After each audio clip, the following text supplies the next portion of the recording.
दोस्तों, स्वागत है आप सब लोग अपने YouTube चैनल ऑनलाइन क्लासेस पे शाम में। आज की हमारी वीडियो जो है वो हिंदी से रिलेटेड है और हिंदी ये कई परीक्षाओं को कवर करती है।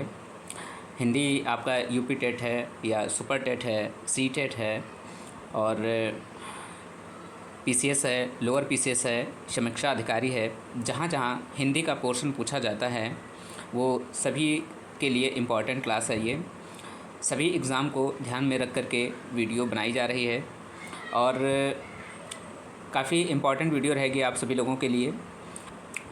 देखिए, आज जो हमारी हिंदी है इसमें हम पार्ट 1 पढ़ेंगे। पार्ट 1 यानी अर्थात वर्णमाला इसमें हम पढ़ेंगे। वर्णमाला से स्टार्ट करेंगे, फिर बाद में वर्णमाला है, फिर रस, छंद, अलंकार, संधि, समास सब पढ़ेंगे इसमें। तो पहले हम वर्णमाला से स्टार्ट करते हैं। तो सबसे पहले हम समझते हैं कि वर्णमाला किसे कहते हैं। तो वर्णों की माला को क्या कहते हैं? वर्णमाला कहते हैं। यानी वर्णों की जो सहायता से बनाए गए माला को क्या कहते हैं? वर्णमाला कहते हैं। इसे ध्यान रखना है।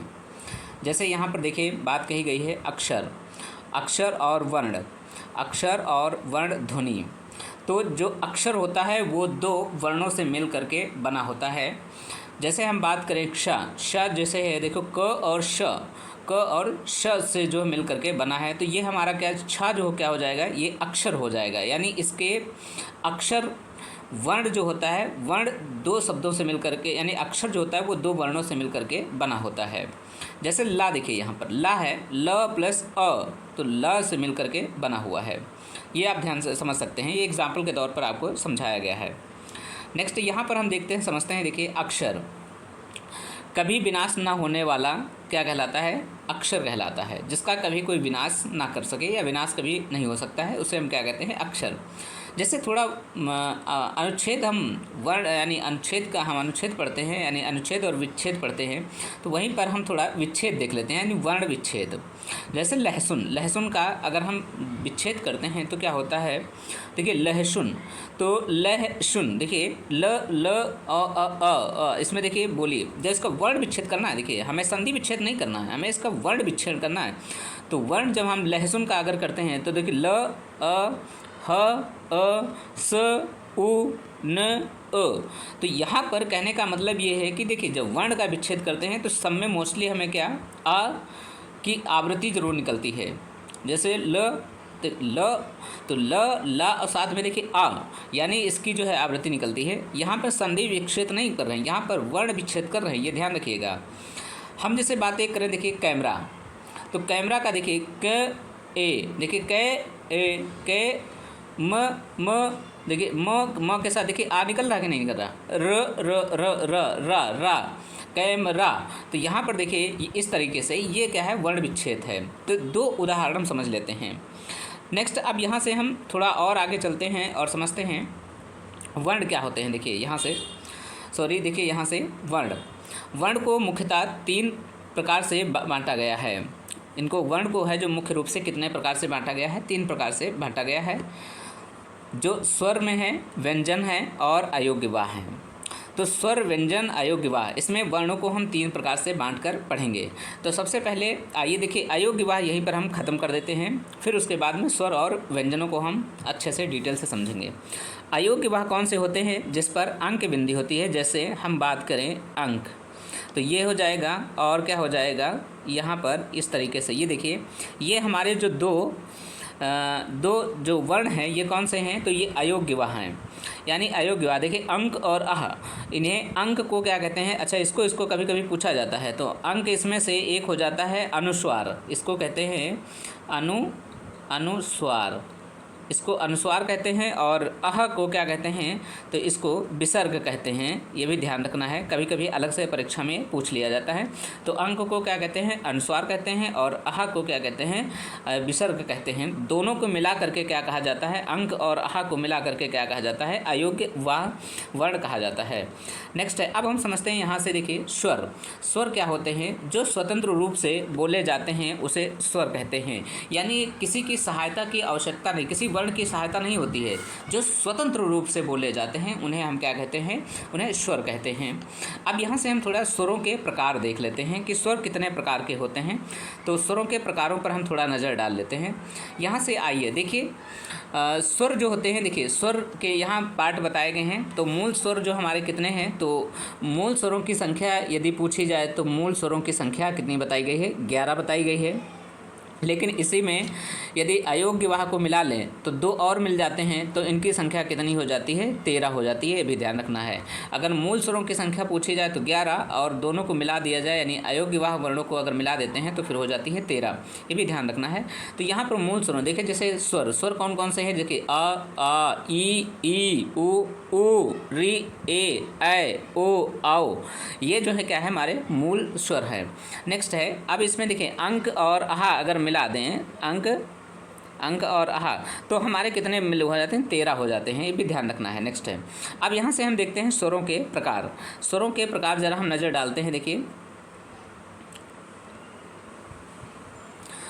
स्वरों के प्रकार, देखिए स्वर मुख्यतः 2 प्रकार से विभाजित किए जाते हैं।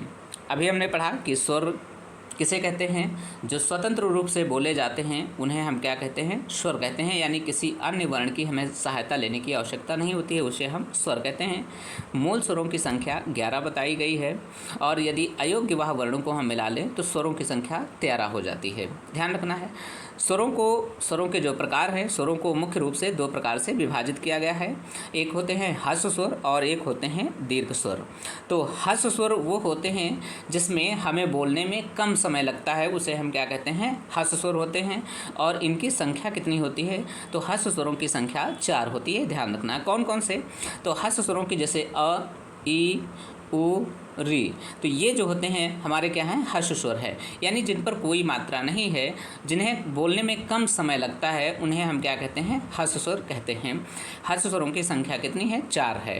अ ई उ री, ठीक है। अब आगे आते हैं दीर्घ स्वर, जिन्हें बोलने के लिए ह्रस्व से 2 गुने के समय लगता है, उन्हें हम क्या कहते हैं, दीर्घ स्वर कहते हैं। दीर्घ स्वरों की कुल संख्या कितनी है, तो 7 है। ध्यान रखना है, ह्रस्व स्वरों की संख्या 4 है, दीर्घ स्वरों की संख्या 7 है। नेक्स्ट है, अब देखिए दीर्घ स्वर कौन कौन से हैं, तो अ ई उ ए ओ आओ, ये क्या है, हमारे कुल मिलाकर के दीर्घ स्वर हैं। दीर्घ स्वरों को भी मुख्य रूप से 2 भागों में विभाजित किया गया है। एक मूल दीर्घ स्वर है और एक संयुक्त स्वर है। अब ये मूल दीर्घ स्वर क्या हैं, देखिए मूल दीर्घ स्वरों की संख्या कितनी है, तो मूल दीर्घ स्वरों की संख्या 3 है, और संयुक्त स्वरों की संख्या टोटल अगर पूछी जाए कितनी है, तो संयुक्त स्वरों की संख्या 4 है। कौन से, ए ओ औ, ये जो है क्या है, ये संयुक्त स्वर कहलाते हैं। अब देखिए यहाँ से हम थोड़ा समझते हैं संयुक्त स्वर। संयुक्त स्वर क्या होते हैं, यहाँ से नेक्स्ट है, देखिए जो स्वर 2 स्वरों से मिल करके बने होते हैं उन्हें हम संयुक्त स्वर कहते हैं। यानी जो संयुक्त स्वर हम किसे कहते हैं, जो 2 स्वरों से मिल करके बने होते हैं उन्हें हम क्या, संयुक्त स्वर कहते हैं। जैसे हम बात करें, देखो ए जो है वो अ प्लस ई से मिल करके बना है ए, तो ये कैसा स्वर हो जाएगा, ये संयुक्त स्वर हो जाएगा। जैसे हम बात करें ए, तो ए जो होगा अ प्लस ए से मिल करके क्या कौन सा हो जाएगा, आय हो जाएगा। नेक्स्ट है, देखिए जैसे ओ क्या है, देखिए अ प्लस उ से मिल करके कौन सा बना है, ओ। आओ की बात करें तो अ प्लस ओ से मिल करके बना है ओ। तो ये हमारे 4 क्या हो जाते हैं, संयुक्त स्वर हो जाते हैं, जो यानी 2 स्वरों के मिल करके बने होते हैं, उन्हें हम संयुक्त स्वर कहते हैं। इनकी संख्या कितनी है, तो संयुक्त स्वरों की संख्या 4 है। दीर्घ स्वरों की ह्रस्व स्वरों की संख्या कितनी है, 4 बताई गई है। दीर्घ स्वरों की संख्या 7 है, जिनमें से संयुक्त स्वरों की संख्या 4 बताई गई है, मूल स्वरों की संख्या 3 बताई गई है। ये ध्यान रखना सारा। अब आगे हम देखते हैं जीभ के आधार पर स्वरों का वर्गीकरण, यानी जीभ के आधार पर स्वरों का भी वर्गीकरण किया गया है, जिसमें से अब जीभ के आधार पर स्वरों का वर्गीकरण कितने प्रकार से किया गया है, तो जीभ के आधार पर स्वरों का वर्गीकरण 3 प्रकार से किया गया है। देखिए कौन कौन से हैं, अग्र स्वर, मध्य स्वर और पश्च स्वर।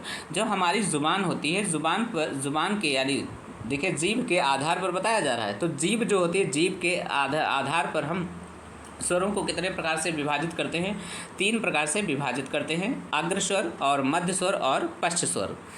अग्र स्वरों की संख्या यदि पूछी जाए कितनी होती है, तो अग्र स्वरों की संख्या 4 होती है, मध्य स्वरों की संख्या 1 होती है, ध्यान रखना है, और पश्च स्वरों की संख्या कितनी होती है, 5 होती है, ये ध्यान रखना, पश्च स्वरों की संख्या 5 होती है।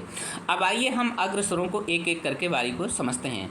अग्र स्वर जैसे कौन कौन से होते हैं, देखिए ई, ए, तो ये कौन से हो जाएंगे, ये हमारे अग्र स्वर। देखिए बोल के देखिए, ये आगे जुबान के आगे वाले भाग से निकलते हैं शब्द। देखिए बोल के देखिए, ई, ए, तो ये देखिए ऐसे, ये इस तरीके से हमारे कौन से स्वर हैं, अग्र स्वर हैं।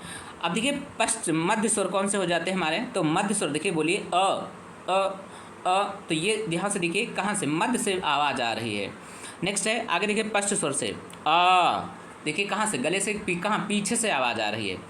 ऊ, ओ, आओ, ये देखिए आप बोल के देखिए कहाँ से आवाज़ आती है, पीछे से आ रही है, तो इन्हें हम क्या कहते हैं, पश्च स्वर कहते हैं।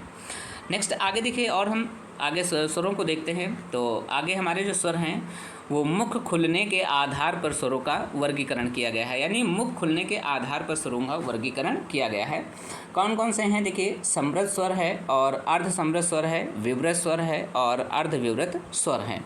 तो मुंह खुलने के आधार पर स्वरों का वर्गीकरण कितने प्रकार से किया गया है, तो मुंह खुलने के आधार पर स्वरों का 4 प्रकार से वर्गीकरण किया गया है, समृद्ध स्वर, अर्ध समृद्ध स्वर, विवृत स्वर और अर्ध विवृत स्वर। समृद्ध स्वर कौन कौन से हैं, तो ऊ, ई, ये कौन से हमारे 4 जो हैं, 4 स्वर कौन से हो जाएंगे, ये समृद्ध स्वर हो जाएंगे। अर्ध समृद्ध स्वर कौन से हैं, तो ओ, ए, ये कौन से हमारे हो जाएंगे, ये अर्ध समृद्ध स्वर हो जाएंगे। विवृत स्वरों की अगर यहीं पर हम बात करें तो इसमें एक ही स्वर आता है, कौन सा है, जो कौन सा है, पश्च स्वर है, यानी बड़ा आ जो है वो इसमें किस में आता है, वो विवृत स्वर में आता है। ध्यान रखिएगा, परीक्षा में पूछा हुआ है, यहाँ से प्रश्न ज़्यादा पूछे जाते हैं। पूछ लेगा कि मुँह खुलने के आधार पर स्वरों का वर्गीकरण, या पूछ लेगा इसमें समृद्ध स्वर कौन सा है, अर्ध समृद्ध स्वर कौन सा है, विवृत स्वर है या अर्ध विवृत स्वर कौन सा है। और परीक्षा में यदि आप इस पर वर्क नहीं किए होंगे तो परीक्षा में आप मोस्टली जो है प्रश्न यहाँ से गलत होने की संभावना ज़्यादा बढ़ जाती है, इसलिए ऐसे प्रश्नों पर आप ज़्यादा ध्यान दीजिएगा।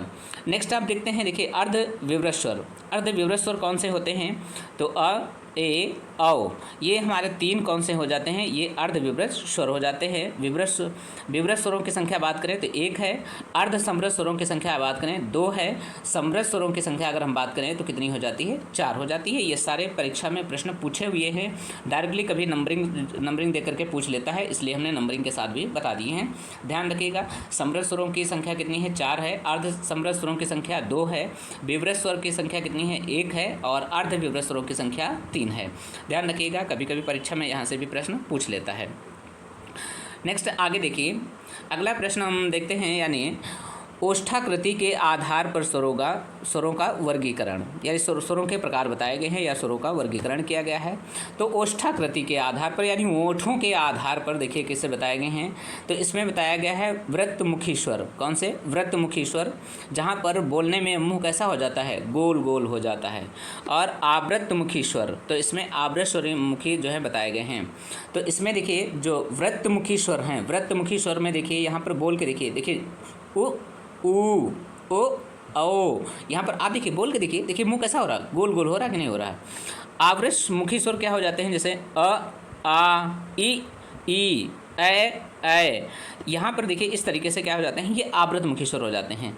अगर इनकी हम संख्या की बात करें तो इनकी संख्या कितनी हो जाती है, इनकी संख्या 6 हो जाती है, और इनकी संख्या कितनी हो जाती है, 4 हो जाती है। यानी वृत्तमुखी स्वरों की संख्या कितनी हो जाती है, 4 है, आवृत्तमुखी स्वरों की संख्या 6 हो जाती है। ध्यान रखिएगा, वृत्तमुखी स्वर में हमारा मुंह जो हो जाता है वो गोल हो जाता है। क्यों, क्योंकि ओष्ठाकृति के आधार पर स्वरों के प्रकार हम पढ़ रहे हैं। तो ओष्ठाकृति के आधार पर जो स्वरों के प्रकार हैं वो 2 प्रकार के हैं, यानी वृत्तमुखी स्वर और आवृत्तमुखी स्वर। वृत्तमुखी और आवृत्तमुखी स्वर जो हैं इसमें कितने हैं, तो इसमें 6 स्वर जो हैं आते हैं। ध्यान रखिएगा। नेक्स्ट है, अब यहीं पर देखिए जैसे र और री के रूप में र जो होता है वो व्यंजन है और री क्या है, स्वर है। परीक्षा में पूछा हुआ प्रश्न है तो पूछ लेगा कि र स्वर है या व्यंजन है, तो र जो है वो कैसा है, व्यंजन है, मगर वहीं पर री जो है वो स्वर है, स्वर के रूप में विख्यात किया गया है।